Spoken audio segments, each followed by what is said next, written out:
समंत स्वामी कहते हैं जीवन जीने के लिए फिजिक्स, केमिस्ट्री, मैथ, ज्योग्राफी की उतनी आवश्यकता नहीं है।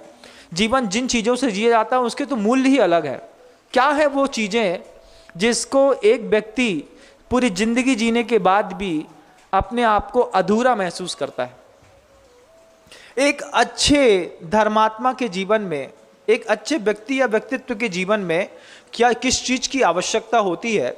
तो आचार्य समंतबद्ध गुरुदेव कहते हैं कि उसको अगर जीवन में ओज ना मिला, उसका जीवन बेकार लगता है उसको। ओज क्या? ओज शब्दों में रहता है बंधुओं। आप घर में कोई बात कहते हैं, कितने हल्के में ले ली जाती है। सुनो, ऐसा कर देना, तो बच्चा क्या बोलता है? पापा हैं, बकाने की तो आदत ही है उनकी, जब देखो तब कुछ ना कुछ बोलते रहते हैं। क्या कितना दुख लगता है ना अंदर, जब घर के अंदर अपनी कोई बात की कीमत नहीं होती। अपन ने बहुत प्रेम से कहा पत्नी से या माँ से कि सुनो शाम को दोस्त आने वाले हैं, थोड़ा अच्छा बना लेना। पत्नी ने मैं हल्के लेके भूल गई, आपके दोस्त आ गए, फिर आप पत्नी से एक्सपेक्ट कर रहे हैं तुमने कुछ अच्छा बनाया होगा, लेकिन पत्नी ने आपकी वो 2 शब्दों को बिल्कुल हल्के में ले लिया था। उसने घर में कुछ भी नहीं बनाया, कुछ भी नहीं बनाया। अब आपका पारा 7वें आसमान में। सुबह बताया था ना 5 घंटे पहले। अब पत्नी से क्या कर सकते हैं? थोड़ा तेज बोल सकते हैं, लेकिन रहना तो उसी के साथ है, तेज नहीं बोल सकते ज़्यादा देर तक, उसको मारा कूटी नहीं कर सकते। फिर आपको अंदर ही अंदर अपने अंदर दुख की अनुभूति गहरी होती है। क्या? जिंदगी में मैंने सब कमाया, घर के अंदर इज्जत 2 कौड़ी की है, मेरे कोई भी शब्द की घर के अंदर कोई कीमत नहीं है। आदमी जीवित रहता है बंधुओं शब्द के ओज से। आप एक बार देखिएगा कि आपके शब्दों की आपके घर के अंदर कितनी कीमत है। कीमत है किसकी है? थोड़ा कोई एक आध आदमी बताए कि मेरे, हाँ महाराज श्री, मेरे शब्दों में बहुत कीमत है, घर का प्रत्येक व्यक्ति मेरी बात को सुनता है। नहीं है। आपके जीवन को जीने के लिए ओज चाहिए था, आप फिजिक्स में लगे रहे। आपके जीवन को जीने के लिए तेज चाहिए था, लेकिन आप कॉस्मेटिक में लगे रहे। जीवन में तेज क्या है महाराज? तेज वो शरीर का ऐसा अपूर्वभूत सौंदर्य और सौष्ठव है। आप किसी 17 साल के बालक को देखिएगा, 17 साल के बालक की शरीर की जो स्किन है वो ऑटोमेटिकली ग्लो करती है। अपने आप उसके शरीर से जो पसीना निकलता है, उस पसीने से भी उसके शरीर में चमक दिखाई देती है। तो लोग दूर से देख करके बोलते हैं देखो क्या चमचमा रहा है। ये जरूरत थी आपकी, लेकिन आपके उस काम सुखे चतस्नया इसका दुरुपयोग करने पर आपके शरीर से आपका पूरा तेज चला गया। अब उस तेज की अपेक्षा में आप अपने जीवन को आर्टिफिशियल कॉस्मेटिक के बीच में डाल करके अपने तेज को मेंटेन करने के लिए आप एवरी टाइम तैयार रहते हैं। ये अतृप्त आकांक्षा नहीं है, ये जीवन का वो तत्व है बंधुओं जो आपको जीवन भर चाहिए था। आपको इसकी लालसा है, तब तो आप जाकर के किसी पार्लर में जाकर के अपनी हेयर स्टाइल चेंज कराते हैं, सेट कराते हैं, अपने आईब्रोज बनवाते हैं, अपने आप को और फ्रेश महसूस करते हैं, पाउडर लगाते हैं, लक्स साबुन लगाते हैं, पता नहीं क्या क्या लगाते हैं। तो क्या ये जिंदगी जीने के लिए? नहीं। इस जीव की एक अतृप्त आकांक्षा थी जिससे उसका जीवन चलता था कि मेरे जीवन में तेज हो, लेकिन आपके घर में, आपके शरीर में कोई तेज नहीं बचा। आपके गाल धस गए, यहाँ पे पिंपल्स हो गए बहुत बड़े बड़े, एक यहाँ से यहाँ तक 7, 8, 10 दाग दिखाई देते हैं।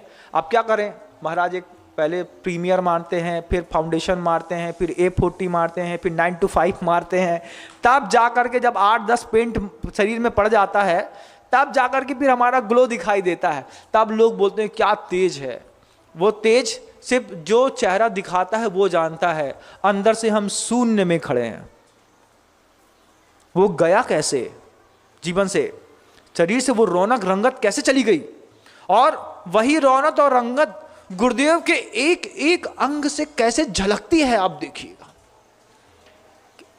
किसी को अगर अपने जीवन में कुछ पाना था तो आप गुरुदेव से देखिए कि ये क्या चाहत थी मनुष्य की, और जो चाहत थी वो उनको सब मिली है।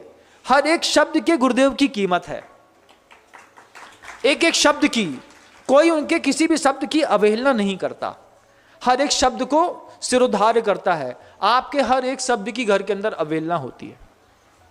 उनके शरीर का सौंदर्य और तेज देखिए बंधुओं आप, कि पूरे शरीर में औदारिक दृष्टि इतनी पवित्र है कि उनके चेहरे के पसीने से आज भी उनका चेहरा किसी 16 साल के बच्चे के जैसा ग्लो करता है उनको, जबकि ना उनको कुछ लगाना है, ना उनको कभी नहाना है, ना उनको कभी कुछ पोंछना पाछना कुछ करना है, उसके बावजूद गुरुदेव की पूरी औदारिक देह कैसी चमचमाती है।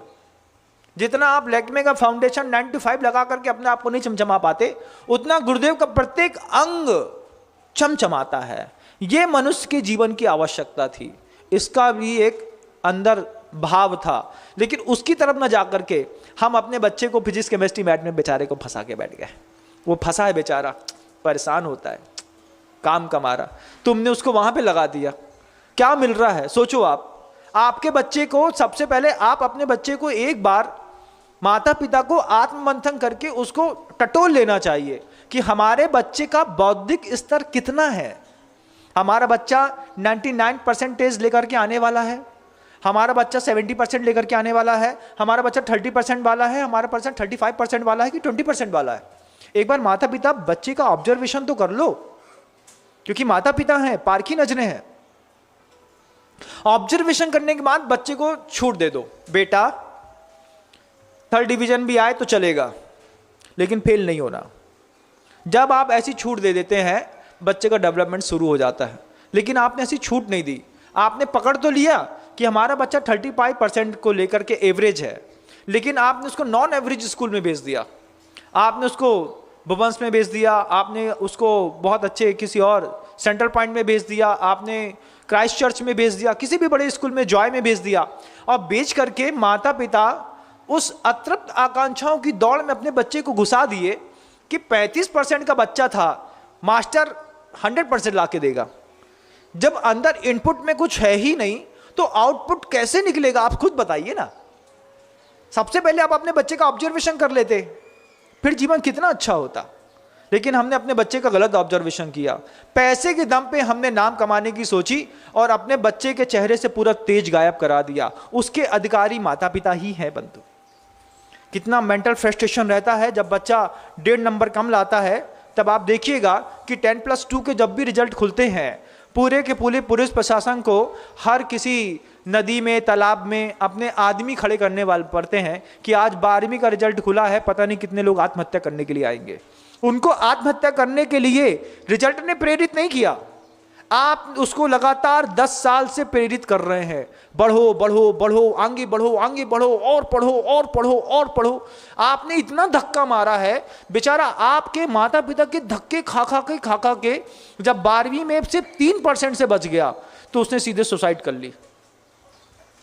रस्सी की दुकानों से रस्सियां खरीदी जा रही हैं, आपको क्या पता कि किस लिए खरीदी जा रही हैं? कपड़े लटकाने के लिए कि लटकने के लिए?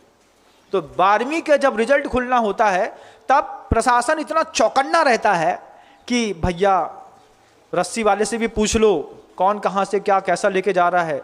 उन तक कुछ इंस्ट्रक्शन दे दी जाते हैं, इतने mm की रस्सी तुम अभी 15 दिन नहीं बेचोगे। उनसे पूछा क्यों? बोले अभी घटना घटने के सबसे मैक्सिमम चांसेस हैं, पानी में डूबने के, ऑल आउट पी करके मरने के, सल्फास खाने के। मेडिकल स्टोर्स में बता दिया जाता है कि अगले 57 घंटे तक, अगले 75 घंटे तक आप सल्फास नहीं बेचेंगे। क्यों? बच्चा किसने धक्का मार रहा है उसको? आत्महत्या के लिए प्रेरित कौन कर रहा है? आप, बेचारा आपका बच्चा।